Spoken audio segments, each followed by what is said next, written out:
Assalamualaikum warahmatullahi wabarakatuh.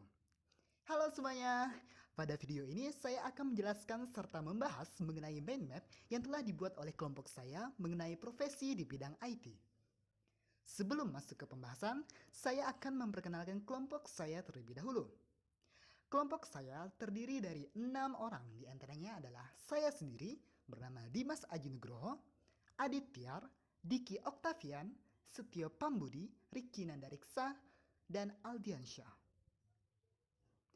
Tugas mind map ini mengenai profesi IT dibuat dalam rangka untuk memenuhi tugas kelompok dari mata kuliah Etika Profesi jurusan Sistem Informasi FMIPA Untan. Oke, saatnya kita masuk ke pembahasan dan inilah dia hasil dari gambaran mind map kami mengenai profesi IT. Cukup simpel dan mind map ini dibuat oleh kelompok kami dengan sekreatif mungkin. Mungkin agak kurang terlihat terutama pada bagian tulisan-tulisan kecilnya. Karena ini kami membuatnya di kertas karton putih dan kemudian difoto menggunakan smartphone. Tapi tenang, nanti kita akan membahasnya satu persatu. Baik, kita mulai dari tengah karena ini mind map, jadi bacanya itu dimulai dari tengah, kemudian ke bagian-bagian persebarannya. Dapat dilihat di sini, sesuai yang telah dipaparkan tadi, bahwa kami akan mempresentasikan mengenai profesi IT. Oleh karena itu, tema utama dari pembahasan tersebut diletakkan pada bagian tengah dari mind map.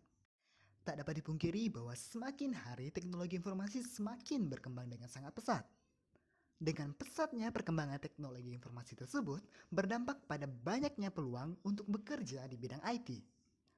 Perusahaan mulai mencari kandidat-kandidat yang mampu untuk membuat, mendesain, meneliti, dan mengembangkan perangkat keras serta perangkat lunak untuk mempermudah pekerjaan, meningkatkan efisiensi serta produktivitas. Lalu kemudian akan timbul suatu pertanyaan. Profesi-profesi apa aja sih yang termasuk dalam ranah IT tersebut? Sebenarnya banyak sekali profesi-profesi di dalam ranah IT di dunia ini. Jadi, agar mudah dipahami, kami membagi profesi-profesi tersebut ke dalam 4 kelompok besar, yakni System Development, Sport Specialist, Data Analytic, dan Education and Training. Pertama kita ke System Development, di mana pada bagian ini berkaitan dengan segala hal mengenai pengembangan sistem.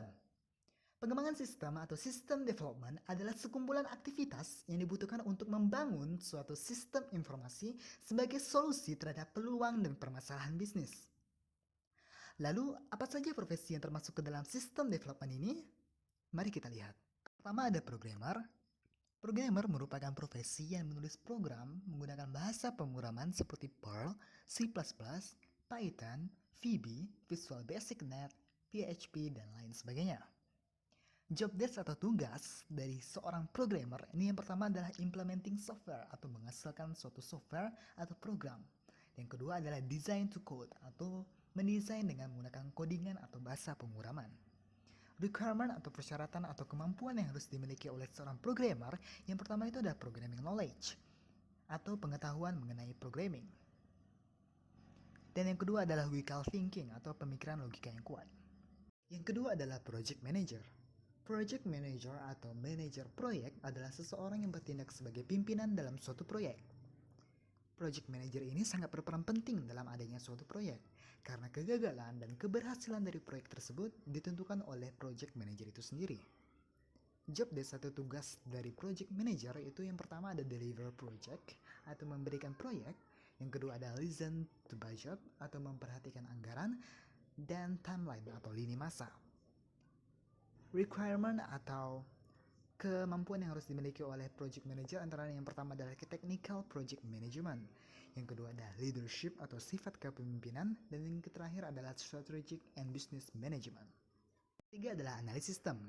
Analis sistem adalah seseorang yang bertanggung jawab atas penelitian, perencanaan, pengkoordinasian, dan merekomendasikan pemilihan perangkat lunak dan sistem yang paling sesuai dengan kebutuhan organisasi bisnis atau perusahaan.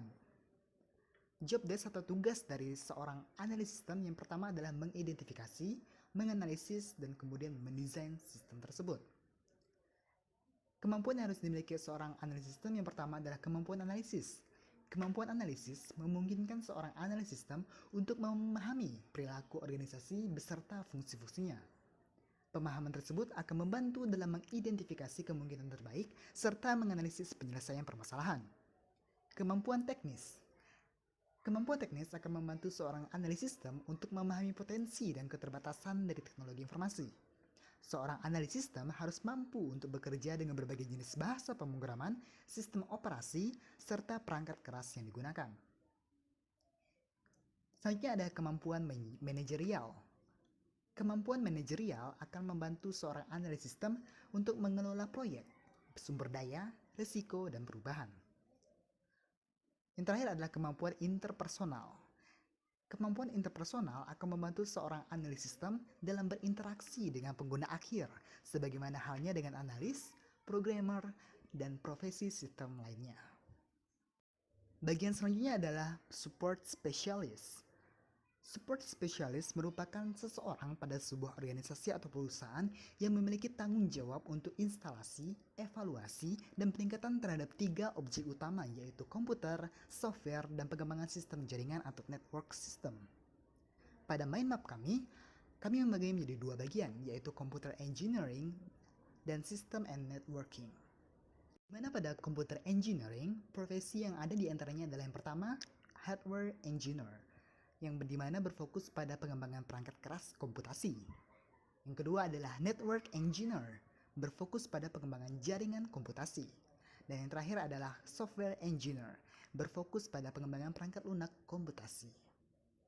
Sedangkan pada system and networking, profesi yang ada di antaranya yang pertama adalah system support atau technical support.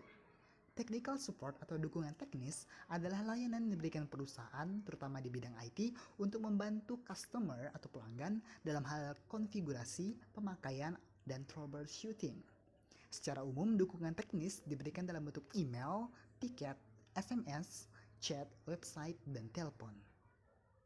Lalu ada network engineer seperti yang telah dijelaskan tadi, berfokus pada pengembangan jaringan komputasi. Lalu ada IT specialist. Tugas utamanya adalah merekomendasikan solusi IT terbaik untuk meningkatkan efisiensi dan performa bisnis perusahaan baik dalam hal hardware, jaringan maupun software.